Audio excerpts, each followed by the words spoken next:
Hello বন্ধুরা, welcome back to my channel পাখিয়া রেস্টুরেন্টে।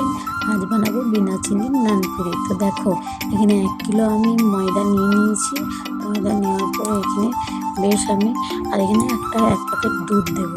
দেখো, 1 প্যাকেট দুধ নিয়ে নিয়েছি, পাউডার দুধ, আর 2 চামচ চিনি, আর ইস্ট 1 চামচ দিয়েছিলাম, আর 1 চামচ দিলাম, আর মৌরি আর তেল দিয়ে ভালোভাবে মেখে নিয়েছি। দেখো, মেখে নেওয়ার পরে আটাটাকে খুব সুন্দর জল দিয়ে নরমভাবে মেখে আর 1 ঘন্টার মতো চাপা দিয়ে ঢাকা দিয়ে রাখো। 1 ঘন্টার মতন চাপা দিয়ে ঢাকা দিয়ে রেখে দিয়েছিলাম। দেখো, বেশ আমার আটাটা কত সুন্দর ফুলে ফেঁপে উঠেছে। তো এরকমভাবে ঢাক দিয়ে রেখে দেবে। আর দেখো, তারপরে আমি লিচিগুলো পরপর সব কেটে নিয়েছি। আর দেখো, এবার ভাজার পালা। এবার চলে এসেছি আমি লিচিগুলো সব ভাজার জন্য। দেখো, ভেজে নিচ্ছি, পরপর উল্টে পাল্টে আমি ভেজে নেবো সব। দেখো, সুন্দর করে ভাবে ভেজে নেবে, সব ফুলে উঠবে। আমি পরপর সবই ভেজে নিব। দেখো, কত সুন্দর করে একটা ভেজেছি, এরপর আর একটা ভাজার পালা। তো দেখো, দিয়ে দিয়েছি।